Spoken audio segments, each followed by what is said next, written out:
नमस्कार दोस्तों, स्वागत है आप सभी का आपके अपने चैनल गौरव जंक्शन में।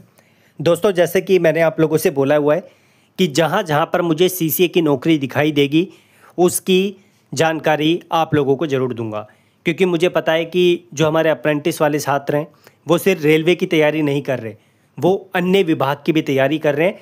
और मैं हमेशा से आप लोगों को सजेशन देता हुआ आया हूँ कि सिर्फ एक विभाग के पीछे मत भागो, बहुत सारे अन्य विभाग भी हैं जहां पर आपको मौका मिलता है।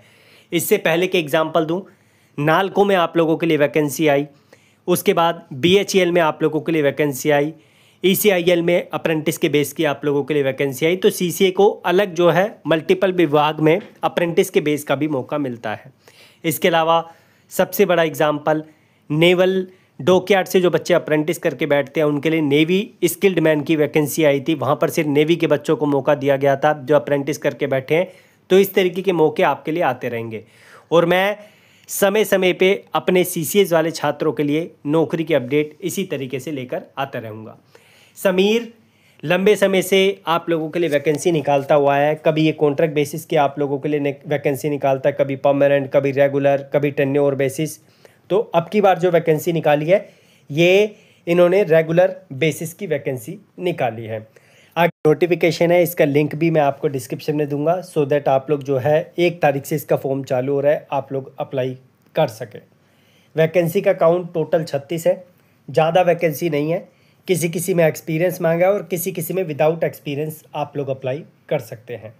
सबसे पहले आप लोग देख सकते हैं यहाँ पर एज में आपको बता दूँ, पहले एज जो है आप लोगों के सामने आप लोग देख सकते हैं। जो सबसे पहली पोस्ट बता रहा हूँ उसके लिए 25 साल एज है, बाकी एज रिलैक्सेशन आप लोगों को मिलेगा। मुंबई यूनिट से वैकेंसी है, लेकिन ये 5 में से किसी भी यूनिट में आप लोगों को प्लेस कर सकते हैं, लेकिन आप लोग फॉर्म इसका ऑल ओवर इंडिया से भर सकते हैं। अगर बात करें सबसे पहले तो यहाँ पर टेक्निकल असिस्टेंट में वैकेंसी का काउंट आप लोग देख लो कैटेगराइजेशन के अनुसार। अगर यहाँ पर सैलरी की बात करें तो 35,000 मान के चलो, मिनिमम तो आपको मिलेगा ही मिलेगा। बाकी जो अन्य बेनिफिट मिलते हैं मिला जुला के अच्छा खासा बेनिफिट आपको सैलरी का मिल जाएगा। अगर ट्रेड की बात करें तो ट्रेड यहाँ पर आपकी वेल्डर, इलेक्ट्रोप्लेटर जैसी ट्रेड, टनर हो गया, फिटर हो गया, इनको मौका मिला है। अब यहाँ पर क्वालिफिकेशन क्या है कि यहाँ पर 10वीं पास होना है, साथ में ITI होना है। ट्रेड मैंने आपको बता ही दी है, और आपके पास NEC का सर्टिफिकेट होना चाहिए किसी भी विभाग से जो लेजिटिमेट हो। उसके बाद एक और है, यहाँ पर अगर वैकेंसी की बात करें तो यहाँ पर आपकी टेक्निकल असिस्टेंट B की वैकेंसी है, इसमें एक्सपीरियंस मांगा है। कंडीशन सेम है, ट्रेड आपकी चेंज हो रही है नहीं हो रही आप लोग नज़र मार लेना, ठीक है। तो पोस्ट क्वालिफिकेशन एक्सपीरियंस मतलब होता है कि क्वालिफिकेशन कंप्लीट करने के बाद, अप्रेंटिस करने के बाद आपने एक्सपीरियंस प्राप्त कर लिया है। एक्सपीरियंस प्राइवेट से हो, आपका सरकारी से हो, दोनों आपका चल जाएगा।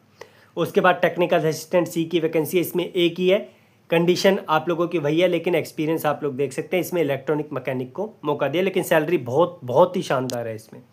उसके बाद टेक्निकल असिस्टेंट D की वैकेंसी है, आप लोग कंडीशन देख सकते हैं। ट्रेड आप देख सकते हैं, प्लम्बर को भी इंक्लूड किया, डोट्समैन मैकेनिकल है।